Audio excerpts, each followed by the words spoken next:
Hello students, welcome to my YouTube channel gain knowledge. पिला माने आज रे वीडियो रे आमे क्लासिफिकेशन ऑफ डेमोक्रेसी बा गणतंत्र प्रकार भेद जानिबा। एही वीडियो रे आमे 6 प्रकार गणतंत्र विषय रे जानिबा। एही वीडियो रो प्रथम पार्ट माने जो गणतंत्र रो मीनिंग आउ डेफिनेशन मु ऑलरेडी यूट्यूब रे अपलोड करि सारछि। तार लिंक मु ए डिस्क्रिप्शन बॉक्स रे दे देबी। एबे जानिबा प्रथमे डायरेक्ट डेमोक्रेसी बा प्रत्यक्ष गणतंत्र कौन? A democracy in which citizens directly participate in decision making is called a direct democracy. जो गणतंत्र व्यवस्था रे नागरिक माने निष्पत्ति नेबारे बा निष्पत्ति ग्रहण प्रक्रिया रे सीधा सड़क रूपे अंशग्रहण करती ताहाको प्रत्यक्ष गणतंत्र कह जाए। जदि कोनोसी गुटे निष्पत्ति आम पाई निया जाउछि आ से निष्पत्ति रे आमे हमर संपूर्ण रूपे प्रत्यक्ष भाव में जदि योगदान दौरान ताहले ताकू प्रत्यक्ष गणतंत्र कह जाए। It is called pure democracy. यह को विशुद्ध गणतंत्र मध्य कह जाए। प्रत्यक्ष गणतंत्र को विशुद्ध गणतंत्र कह जाए। Direct democracy was seen in Athens in the 4th century BC. जो प्रत्यक्ष गणतंत्र ख्रीष्टपूर्व 4th शताब्दी रे एथेंस रे देखा जो ग्रीक नगर राष्ट्र सिटी स्टेट बाबद आम पढ़ी से एथेंस रे देखा जाउतला। There are 2 types of referendum in Switzerland. Switzerland रे दुई प्रकार गणमत प्रचलित, जेमिति कि कंपलसरी रेफरेंडम आउ ऑप्शनल रेफरेंडम बा बाध्यतामूलक गणमत आउ इच्छाधीन गणमत। एबे देखिबा इंस्ट्रूमेंट्स ऑफ डायरेक्ट डेमोक्रेसी। प्रत्यक्ष गणतंत्र कौन कौन सब माध्यम रही? There are 4 major instruments of direct democracy. प्रत्यक्ष गणतंत्र 4टी मुख्य माध्यम रही, जेमिति कि रेफरेंडम बा गणमत, इनिशिएटिव बा गणोद्योग, रिकॉल बा प्रत्याहार, लैंडस्माइन माने मुक्तकाश सभा। ये 4टी को गोटे पर गोटे डिस्कशन करबा। रेफरेंडम बा गणमत कौन? It is a form of democracy where citizens are directly asked to determine a political or constitutional issue through their own votes. व्यवस्थापिका द्वारा प्रणीत आईन को मतदाता मानकर विचार निमंते प्रेरण करी तांकर मत लोड़वा को गणमत कह जाए। अर्थात जेतेबेले आमर लेजिस्लेचर बा व्यवस्थापिका कोनोसी गुटी आईन तैयारी करे आम पाई, से आईन रे आमे केते सैटिस्फाई अछंती, से आईन को आमे केते सपोर्ट करूछंती बा से आईन रो विपक्ष रे आमे केते अछंती ता जानिया पई सरकार कोन करथांती बा लेजिस्लेचर कोन करे गणमत बा रेफरेंडम करिथा। अर्थात लोक मान पाखकू सेमानकर से आईन संबंध में मत लोक मान पाखरु नै थाए, ताहाकू गणमत कह जाय थाए। People of Jammu and Kashmir were allowed to take decision whether they want to join India or Pakistan at the time of independence, which is the practicality of referendum or plebiscite। अर्थात जेतेबेले आम देश स्वाधीन होला 1947 अगस्त 15 रे सही समय रे जम्मू आ काश्मीर लोक मानकू सेमानकू निष्पत्ति नेबा पई छाड़ी दियाइतले जे सेमाने चाहिले भारत सहित मिसी परिबे किंबा पाकिस्तान रे मिसिकी रही परिबे। तेणु एटा गुटे रेफरेंडम बा गणमत गुटे प्रैक्टिकल यूज थिला। एबे देखिबा गणोद्योग बा initiative cone? When a certain number of electors propose on their own to make a law on a subject, it is called initiative। जदि केतेक निर्दिष्ट संख्यक मतदाता माने सफिशिएंट मतदाता होइथिबा दरकार बा वोटर कौनसी गुटे आईन उपरे कौनसी गुटे विषय उपरे आईन तैयारी करने को निज आड़ प्रस्ताव दियंती बा तार सूत्रपात करती ताहाकू गणोद्योग कह थाए।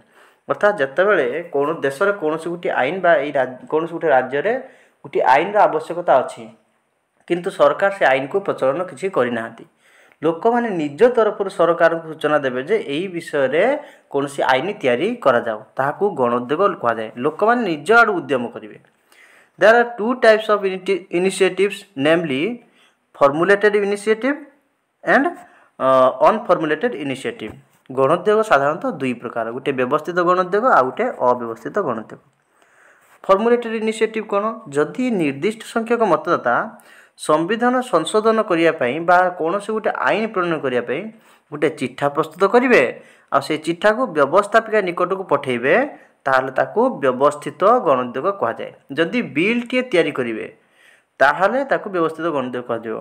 किंतु जदि से निर्दिष्ट संख्यक प्रस्तावक बा वोटर्स କୌଣସି ଗୋଟେ ବିଧେୟ ପ୍ରସ୍ତୁତ ନ କରି ମାନେ ବିଲ୍ ଗୋଟେ ତିଆରି କରିବେ ନାହିଁ, କେବଳ ଆଇନ ସମ୍ପର୍କୀୟ ସାଧାରଣ ମାର୍ଗଦର୍ଶିକା ବା ଗାଇଡ଼ଲାଇନ୍ ହେଉଛି ସୂଚନା ପ୍ରଦାନ କରନ୍ତି, ତେବେ ବ୍ୟବସ୍ଥାପିକା ସେଥିପାଇଁ ସ୍ୱତନ୍ତ୍ର ବିଧେୟକ ପ୍ରସ୍ତୁତ କରେ। ମାନେ ଗୋଟେ ବିଲ୍ ତିଆରି କରେ ସରକାର, ଆଉ ସେଥିପାଇଁ ଗଣମତ ସଂଗ୍ରହ କରିବା ପାଇଁ ପଠାଇଥାଏ। ତାହାକୁ ଅବ୍ୟବସ୍ଥିତ ଗଣୋଦ୍ୟୋଗ କୁହାଯାଏ। ଅର୍ଥାତ୍ ଯଦି ଆମେ କୌଣସି ଗୋଟେ ଆଇନର ଆବଶ୍ୟକତା କରୁଛନ୍ତି, ତାହେଲେ ଆମେ ସରକାରଙ୍କୁ ଯଦି ଆମ ତରଫରୁ ଚିଠା ପ୍ରସ୍ତୁତ କରିକି ବ୍ୟବସ୍ଥାପିକା ନିକଟକୁ ପଠାଇଲେ ତାହାକୁ ବ୍ୟବସ୍ଥିତ ଗଣୋଦ୍ୟୋଗ କୁହାଯିବ। ଯଦି ଚିଠା ପ୍ରସ୍ତୁତ ନ କରି କେବଳ ଖବର ଦେଇଛନ୍ତି ବା କେବଳ କ'ଣ ଆଇନ ସମ୍ପର୍କୀୟ ସାଧାରଣ ମାର୍ଗଦର୍ଶିକା ବା ଗାଇଡ଼ଲାଇନ୍ କରୁଛନ୍ତି, ତାହେଲେ ସେଟାକୁ ଅନଫର୍ମୁଲେଟେଡ଼ ବା ଅବ୍ୟବସ୍ଥିତ ଗଣୋଦ୍ୟୋଗ କହିବା। ଏ ଦୁଇଟା ଭିତରେ ଫରକ କେବଳ ଚିଠା ପ୍ରସ୍ତୁତ ସେଠି କରାଯାଉଥିଲା, ଏଠି ଚିଠା ପ୍ରସ୍ତୁତ କିଛି କରାଯାଉନି, କେବଳ ଗାଇଡ଼ଲାଇନ୍ ଦିଆଯାଉଛି। ଏବେ ଦେଖିବା ରିକଲ୍ ବା ପ୍ରତ୍ୟାହାର କ'ଣ।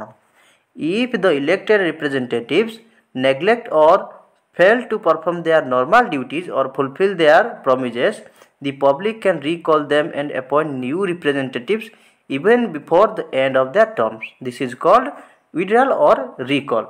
ଯଦି କୌଣସି ନିର୍ବାଚିତ ପ୍ରତିନିଧି ସେମାନେ ଯେଉଁ ସବୁ ପ୍ରତିଜ୍ଞା ନିର୍ବାଚନ ପୂର୍ବରୁ ଯେଉଁ ସବୁ ପ୍ରମିସ୍ କରିଥାନ୍ତି, ସେ ପ୍ରମିସ୍କୁ ଯଦି ସେମାନେ ନ ରଖନ୍ତି, ସେମାନଙ୍କର ଯେଉଁ ଡ୍ୟୁଟି ଅଛି ସେ ଡ୍ୟୁଟିକୁ ଯଦି ଠିକ୍ ସେ ପାଳନ ନ କରନ୍ତି, ତାହେଲେ ଲୋକମାନେ ତାଙ୍କର ଯେଉଁ କାର୍ଯ୍ୟକାଳ ଯେଉଁ 5 ବର୍ଷ ପାଇଁ କିମ୍ବା ଯେତେ ବର୍ଷ ପାଇଁ ସେମାନେ ଆପଏଣ୍ଟ ହୋଇଥିବେ ବା ନିର୍ବାଚିତ ହୋଇଥିବେ, ସେହି ସମୟ ପୂର୍ବରୁ ଲୋକମାନେ ତାଙ୍କ ପଦବୀରୁ ହଟେଇ ଦେଇପାରିବେ। ଲୋକମାନଙ୍କ ପାଖରେ ଏ କ୍ଷମତା ଅଛି। ତାହାକୁ ରିକଲ୍ ବା ପ୍ରତ୍ୟାହାର ବୋଲି କୁହାଯାଇଥାଏ।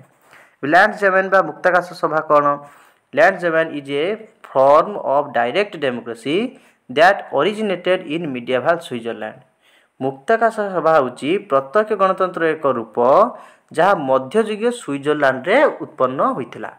ଇଟ୍ is an assembly of all eligible citizens in a canton or municipality where they gather to discuss, debate and vote on laws, policies and important decisions. तार अर्थ कौन? यह एक कैंटनमेंट बा नगरपालिकार समस्त योग्य नागरिक मानकर गोटे सभा जोटी से कौन करिथांती ना आईन नीति आ गुरुत्वपूर्ण निष्पत्ति उपर सब आलोचना करिथांती। वितर्क और गणभोट देवाई एकत्रित हुअନ୍ତି। अर्थात से कौन से तर्क करेंगे, कौन से आवश्यकता अच्छी कौन ना, यहाँ हूँ प्रत्यक्ष गणतंत्र। लोक मैंने सीधा सड़क रूपे भाग ने, तेणु यहाँ हूँ प्रत्यक्ष गणतंत्र गोटे मध्यम। तेणु प्रत्यक्ष गणतंत्र 4टा मध्यम आम ए जानिले। फास्ट जानिले आम रेफरेंडम कौन, तापर जानिले इनिशिएटिव कौन, रिकॉल कौन, आउ ल्यांडसजमेंट कौन। एबे सेकेंड टाइप रो आम देखा। सेकेंड टाइप कौन? इनडायरेक्ट डेमोक्रेसी बा परोक्ष गणतंत्र। The democracy in which citizens do not get involved directly in the policy making process or governance for them and they participate indirectly through their representatives is called indirect democracy. जो गणतंत्र रे साधारण जनता सरकारी बा राजनैतिक क्षमता और शासन परिचालना भार सीधा सड़क ग्रहण कर प्रतिनिधि मान द्वारा परोक्ष भाव ग्रहण करती, ताकू परोक्ष गणतंत्र कह जाए। अर्थात लोक मैंने जो आईन सब तैयारी हम जहाँ नीति नियम सब तैयारी सीधा सड़क से अंशदान कर बाछी प्रतिनिधि मान द्वारा परोक्ष भाव से निष्पत्ति ग्रहण प्रक्रिया रे अंश ग्रहण करताकू आम इनडायरेक्ट डेमोक्रेसी कही था।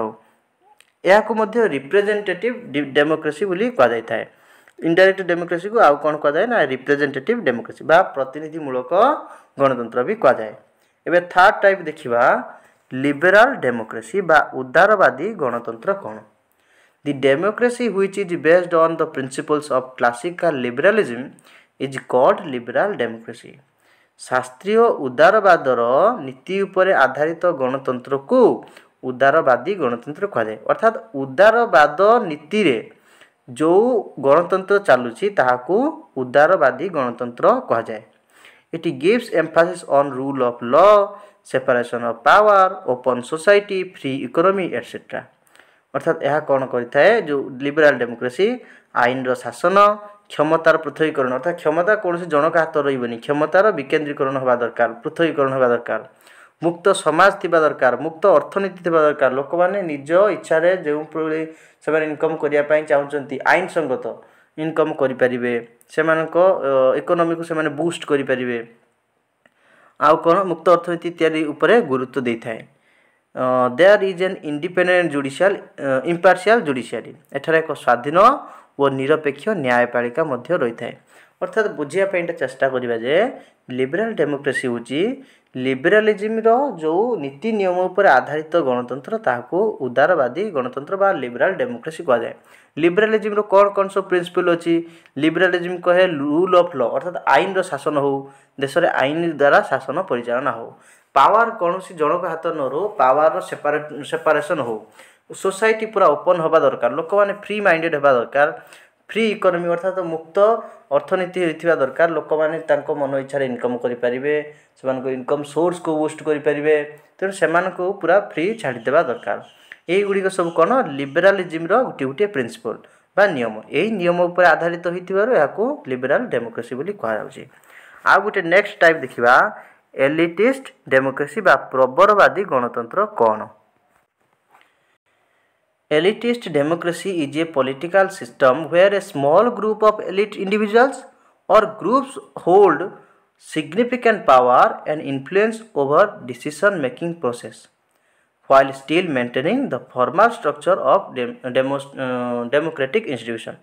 अर्थात कौन ना प्रबलवादी गणतंत्र होची एक राजनैतिक व्यवस्था जोठारे गणतांत्रिक अनुष्ठान गुड़िक आनुष्ठानिक ढांचा को बजाय रखिबे किंतु जो आमर रहिले सम्भ्रांत श्रेणीर लोक बा एलिट पीपुल से माने निष्पत्ति ग्रहण प्रक्रिया को प्रभावित करथांती। अर्थात जो डेमोक्रेसी रे डेमोक्रेटिक स्ट्रक्चर तार फिक्स अछि गणतांत्रिक जो तार स्ट्रक्चर टी अछि सी सब फिक्स किंतु जो गणतांत्रिक प्रक्रिया रे कोन करा जिवो जेतेबे निष्पत्ति कोनसी गुटे निया जिवो कोनसी आईन तयारी हो सेतेबे जो ए जो एलिट पीपुल बा सम्भ्रांत श्रेणी लोक मान अछंती सेमाने निष्पत्ति ग्रहण प्रक्रिया प्रभावित करती केमिति सेमाने जदि फोर्स करिवे सेमाने नीति नियम एमिति तयारी करिवे जहा कि तांको सोहाइला बळे बा तांको पोसेला भलिया तेणु सेमाने एई जो डेमोक्रेटिक प्रोसेस बा एई डेमोक्रेसी को एलिट डेमोक्रेसी बा एलिटिस्ट डेमोक्रेसी कहा जाए कारण एलिट पीपुल माने एटी डेमोक्रेसी को प्रभावित करिथांती। नेक्स्ट टाइप जानिबा प्लुरालिस्ट डेमोक्रेसी बा बहुलवादी गणतंत्र कोन। Pluralist democracy is a political system where power is distributed among various groups, organizations, and interests, ensuring that no single entity dominates the decision-making process. बहुलवादी गणतंत्र होची एक राजनैतिक व्यवस्था जोठारे विभिन्न गोष्ठी विभिन्न संगठन और विभिन्न स्वार्थ गोष्ठी मध्य शक्तिर बंटन बा पावर डिस्ट्रीब्यूशन कराई थाए जहाँ निश्चित करे कोन जे निष्पत्ति ग्रहण प्रक्रिया रे कौनसी संस्था प्राधान्य विस्तार करिबो नाही अर्थात जदि क्षमता जनक हाथ रे रहे बा गुटिए गोष्ठी हाथ रहे तेणु सी तो होची डिक्टेटरशिप एटी चलै परिबो तेणु जदि क्षमता बा पावर जनक हाथ न रही कि अनेक गुड़िए संस्था भितर संस्था मानक मध्य बा अनेक लोक मानक मध्य जदि आमे कोन करिबा से क्षमता को बांटी दबा ताहले केही भी डिक्टेटरशिप चलै परिबे नाही कारण समस्तक पॉइंट ऑफ व्यू बा समस्तक मत भिन्न होई थाई पारे तेणु एही प्रकार डेमोक्रेसी जो रहिला this approach values diversity representation and competition among different groups promoting a more inclusive and responsive democracy. एई जो पद्धति रहिला विभिन्न गोष्ठी मध्य विविधता प्रतिनिधित्व एवं प्रतियोगिता को गुरुत्व देई थाए एक अधिक अंतर्भुक्त प्रतिक्रियाशील गणतंत्र प्रसारित करे अर्थात ये जो डेमोक्रेसी कौन प्योर डेमोक्रेसी आकार रहे एथिरे कोनोसी डिक्टेटरशिप रो प्रश्न उठे नाही अर्थात पावर समस्त हाथ रे रहे आउ समस्ते निज निजर मालिक हिसाब रे रही थांती। Arthur Bentley is the first person to use this theory Arthur Bentley यही तत्वर प्रथम प्रवक्ता अटंती अर्थात जो प्लुरालिस्ट डेमोक्रेसी रो एबे जानिबा लास्ट टाइप आमर मार्क्सिस्ट डेमोक्रेसी बा मार्क्सवादी गणतंत्र कौन जेमिति लिबराल डेमोक्रेसी जानिले लिबरालिज्म रो प्रिंसिपल ऊपर आधारित डेमोक्रेसी ठीक सेमिति मार्क्सिस्ट डेमोक्रेसी कौन ना मार्क्सिज्म रो प्रिंसिपल ऊपर आधारित डेमोक्रेसी को मार्क्सिस्ट डेमोक्रेसी कहा जाए। Marxist democracy or proletarian democracy is a political system based on the principle of Marxism Marxism रो बा मार्क्सवाद रो नीति उपरे आधारित गणतंत्र को मार्क्सवादी गणतंत्र कहा जाए which aims to empower the working class to create a classless society।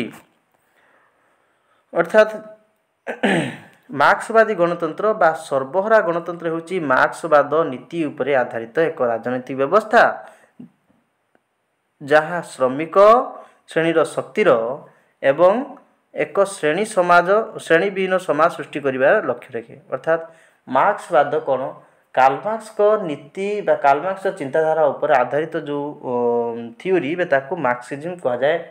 Marks कौन कहते कार्ल मार्क्स को दुईटी रचित पुस्तक गोटे दास कैपिटल आ गोटे हूँ कार्ल मार्क्स आ फ्रेडरिक एंजेल मिसिकी लिखिले कम्युनिस्ट मैनिफेस्टो।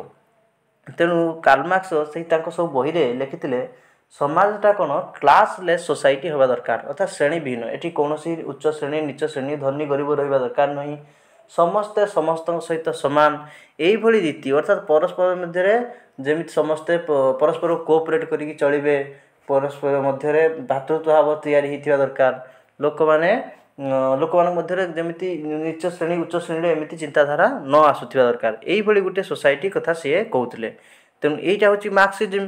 तेणु मार्क्सिज्म यही सब नीति उपर जो आधारित गणतंत्र को मार्क्सवादी गणतंत्र कहा जाए। पिला माने आशा करुँच आज भिडियो जहाँ भी सब पढ़ा जाइए तुम मैंने बुझीपार। जदि किसी अबुझा रहे ताहले कमेंट बॉक्स रे मत कमेंट कले ताहले मुता उपरे आ गोटे वीडियो बनाइबा चेष्टा करी। जदि मो वीडियो भल लागुए तबे लाइक करिवो, शेयर करिवो आउ सब्सक्राइब भी करिवो। धन्यवाद।